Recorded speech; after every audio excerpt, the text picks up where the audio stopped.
Now, listen, you guys, it seems like Nicki Minaj went and gave out an apology on her Stationhead after those both news outlets were out there already amplifying the island issue. And we're also going to be talking about Bongo 2 and this entire independent artist heresy, as well as the Transformer being an absolute homophobe and nobody holding her accountable for anything. Spice Central Cee, we're going to be talking about that as well. Hello, tea lovers, and welcome to the Tea Plug. I trust you guys are doing well, and I trust you are doing great. Personally, I am doing great, you guys. I am doing extremely amazing. And without further ado, let us dive straight into today's team.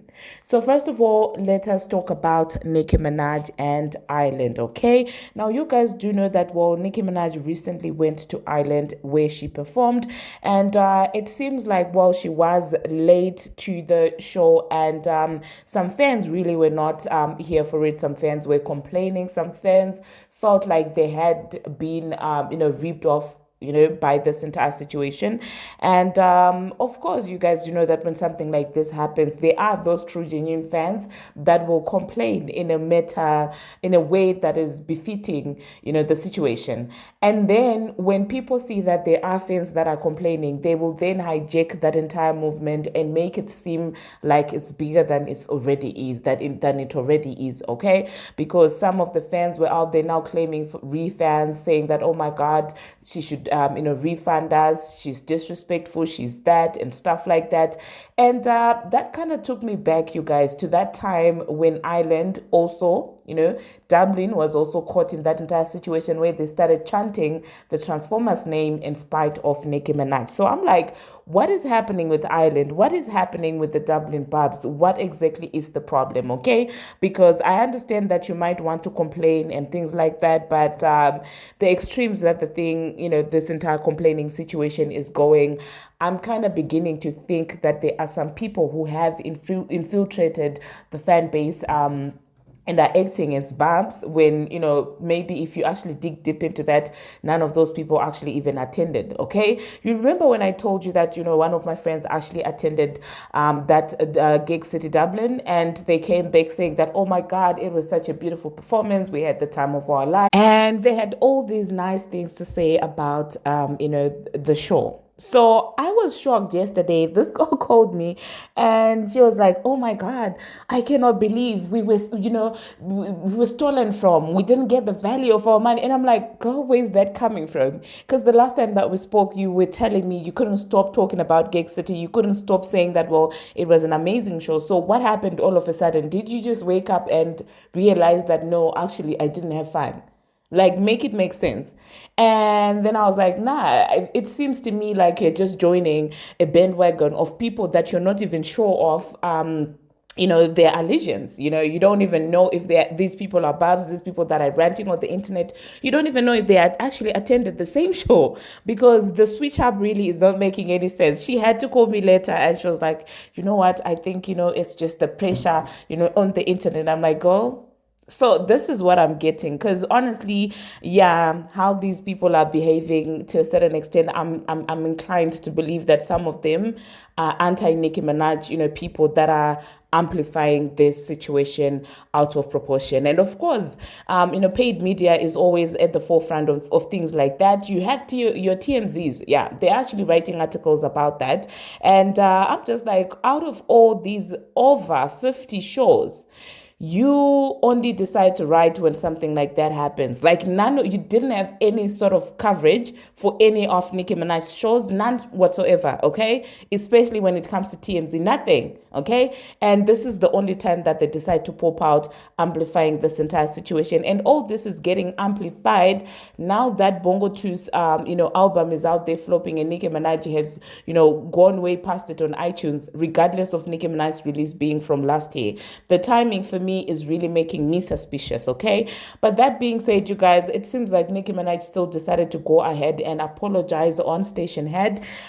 She was out there just, being genuinely sorry and saying that, you know what, I'm sorry for that. And I understand that that is not how you treat people that that you love. Wait, before I move on to the Nicki apology, You guys, there was an entire absurd narrative that, well, Nicki is out there also sweet, what do you call it, skipping her other performance in Romania because she wants to go shopping. I was like, what? I mean, I understand that you cannot like someone. Sometimes it's okay for somebody to not like another person, but to spin narratives and sound absurd like this is insane to me. They said that, oh well, she wanted to do shopping, that's why she skipped the show, and I was like, this is ridiculous. I don't think that these outlets really realize how much insane they look, or how much this Nicki Minaj smear campaign takes from their credibility as sources. Like, what is this? Like, who in their right minds, what grown man, what grown person can say that somebody canceled their show just so they can go shopping? Like, that sounds ridiculous. It sounds like some high school kind of stuff. It sounds like something someone in high school, can come up with, not a grown person, especially those platforms that have actual real journalists. Like, what is that? Oh my God.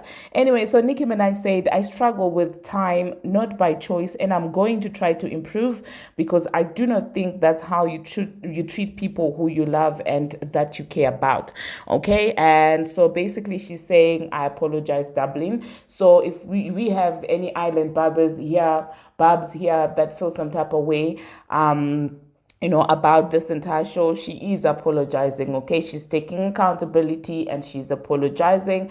And yeah, so let me know in the comment section what you think about this entire situation. Moving on to the next thing that we're going to be talking about, a person who does not feel like, well, they have to apologize, a person that feels like they're above everyone, a person that literally can get away with any and everything, the Transformer. So it seems like the Transformer had a little bit of an exchange with one of her fans, and the guy is of the LGBTQ community, and she was out there being an outright homophobe, like literally, telling this boy to do guy things, oh my God, and things like that. I couldn't believe it. When I listened to that, I was like, who in their right minds say things like that? She was like, oh, do boy stuff. Do boy stuff. I can't even insert that snippet on here because one, it's a lot of swearing. Like, I promise you, she says one proper word, two swearing words, one proper word, three swearing words. So if I try to censor that, then the audio would just not make any sense. But that being said, I really was so disgusted when I heard that. I was like, for somebody who has a lot of friends who are in that community, that is very inconsiderate. I mean, you're friends with Jason Lee, you're friends with Ken Barbie, and you're out there screaming, you boys should do boy stuff and things like that. I was so shocked, you guys. And just as usual, people acted like nothing happened. I promise you, if it had been any other celebrity, they would have been brought to book. Okay, they would have even tried to start some canceling campaigns or stuff like that. But once again, it's the Transformer. She gets away with any and everything. She's not held accountable for anything. So, of course, they're just going to let this slide as if this is something that is normal. Let me know in the comment section, you guys, did you come across that video of the Transformer screaming at a fan and, being, that much of a, phobe? I was so shocked. Anyway, the next thing that we are going, and what, she's never going to apologize for that. Okay, watch that. She will not apologize for it. No one will ask about it. All these other blogs are saying, oh, we're no longer posting her. Oh, we're no longer posting her. If she does decide to release, her album, watch how they will start posting her. So they will say that, oh, well, we're no longer posting her on this platform because she doesn't have anything positive going on. As soon as the rollout starts, I want you to watch all those Instagram blogs that are saying we don't post anything to do with the Transformer. They will start posting her as long as there's some positivity there, okay? And the next thing that we are going to talk about, you guys, Ice Spice, okay? Ice Spice is out there teasing that little song of hers, the cheating song, that she has been teasing for quite some time now. And it seems like she has Central Cee in the video, and people are saying, is this an actual relationship and things like that? Personally, I'm not buying into this relationship. If anything, it is actually PR, okay? And when you look at Central Cee's mannerism in that in that video, you can tell that he kind of has a little bit of reservation. So to me, he said that they've got a new song together. If they do not have a new song together, this is just a PR relationship where they feel like Paprika Spice needs to have a new audience, and so they are basically putting her in Central Cee's algorithm so that she gets a little bit of attention that way. Because independently, I think they've realized that she cannot do anything. She needs either Nicki Minaj, either Taylor Swift, and now Central Cee to make any sort of buzz. So yeah, I'm not buying into this relationship, you guys. I'm not buying into that relationship. And I also don't think that she would want to risk having issues with the boyfriend, the alleged boyfriend, Riot, because you do know that Riot is the only producer that probably can tolerate her shouting, in his studio. Nobody else would be able to tolerate her shouting on the microphone like that. And you knowing that what we know now, that she's a social climber and a user, obviously she wouldn't want to risk that relationship that she has with Riot. Even if she's over him, even if she wants to break up with him, I know that she will hang in there just for the sake of her career, okay? So yeah, let me know in the comment section what you think about that. People also had a couple of words to say about the last bob that she was spotted wearing. Oh my God, people...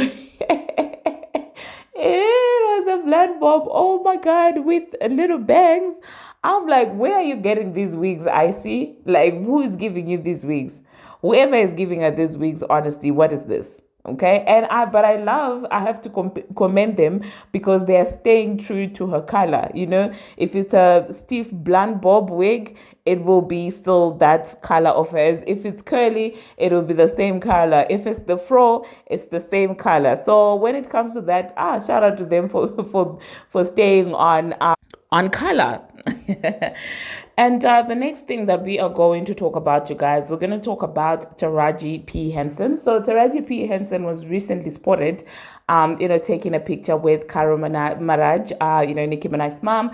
And so people really were not feeling that. People were like, oh my God, the audacity of Taraji to be out there taking pictures with the woman whose daughter you so despise, okay? And with Taraji P. Henson, she clearly does not like Nicki Minaj for whatever reason. I don't know if it's because of, her rooting for Lil Kim or whatever. And so subsequently, you know that every person who felt salty over Lil Kim and Nicki Minaj goes ahead and also befriends the Transformer, because they really felt like the Transformer was Nicki Minaj's karma for Lil Kim, okay? So at some point, they thought that, the Transformer was going to take out Nicki Minaj, and so they were out there, supporting her and trying to spite Nicki Minaj over that.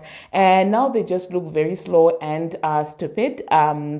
Because of that, at the end of the day, the person that you thought was going to take over really didn't take over. And so you're still salty, bitter, and Nicki's out there still winning, okay? So people felt some type of way about them taking a picture together. Personally, for Taraji, you can tell that she can be a spiteful bee. You can tell that she's a bitter bee. Like, this is, if you want to know what bitterness looks like, that's Taraji. I'm sorry. That's how bitterness looks like. Like, the way that she's so salty over Nicki Minaj is insane to me. And I love the fact that Nicki Minaj does not pay any attention. May she continue being like that, okay? The next thing that we are going to be talking about, you guys, we're going to talk about Erica and Safaree Samuels. It seems like that entire interview where Safaree was talking about Nicki Minaj and the Barbz being, his darkest time, the breakup and stuff like that, that did not sit well with Erica. It didn't end with her just commenting on the Shade Room, in the comment section of the Shade Room. But oh my God, she wrote entire paragraphs calling out Safaree and saying that, you are such an unpresent father, even posted pictures of their children with their hair undone and tagged them. She made 3 posts. And let me try and read the shortest one, because I can't read all 3 of them, okay? One of the posts reads, okay, sis at Safaree, you finally decided to babysit your kids Saturday, and by Monday you're calling yourself putting them in summer camp. I pay $2,700 a month for their education alone. That's all year round.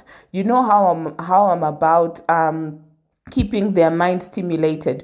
I'm big on them having a routine. If you was going to take them just to just only put them somewhere random, why not bring them to the school you helped me pick out but don't pay for? But really, you barely see them as it is, and it's summertime. Why aren't you indulging in your kids? You never really see, even though you live in your kids you never really see, even though you live 30 minutes away? Why can't they be dressed and groomed properly when they are with you? And oh my god, in some way in these posts she also called Safaree a bad bee. I was like, I was like, Erica is so petty. She called the men a bad bee, you guys. She said, well, if you're such a bad bee, but why won't you spend the same, energy, making sure your kids look good, as you, a bad bee looks really amazing. So yeah, let me know in the comment section what you think about Erica Mena and Safaree Samuels and this entire situation that is going on. She also went ahead and started blaming Safaree's mother and sister for not helping with taking out the braids and stuff like that. And some people really felt like, well, she's sounding entitled, because this entire situation, the kids belong to him and Safaree. So why is she shaming the grandma and the auntie for what Safaree could not do? People felt like, well, she was overstepping in that regard. So what do you guys think about that? For those of you who have kids, if you send off your kids to your family, do you expect them to do certain things and stuff like that? Let me know, you guys. I'm really curious about that, because some people are also saying, well, it's not just Safaree because it takes a village. It was a whole conversation, surrounding that entire situation. So yeah, let me know in the comment section what you think about that, okay? Now, the next thing that we are going to talk about, Bongo 2. Bongo 2 was nowhere to be found in the independent artist chart or list, when it comes to albums. And of course, people started asking, why is she not found there, okay? Especially now that they often say that, well, independent artist, black independent woman artist, woman artist, that's what they like to say. So people are like, okay, why is Bongo 2 not found there? Is it that they do not recognize her as an independent artist, given the distribution deals that she has, or given that the entire independent part of, her being an independent artist is something questionable, as she still heavily works with these heavy hitters like, Warner Brothers and stuff like that. So yeah, it seems like she got excluded, you guys. Let me know in the comment section what you think about that. Do you consider Bongo 2 an independent artist, or do you think that, well, she is a signed artist who's basically on paper they try and make it seem like she's not, but in reality she's actually a signed artist? Let me know what you think about that in the comment section. And the last thing that we are going to talk about, Drake and Kendrick Lamar. It seems like regardless of what happened with Not Like Us and stuff like that, it is actually being reported that Drake was the most streamed rapper of June on Spotify with 1.2 billion streams across all credits.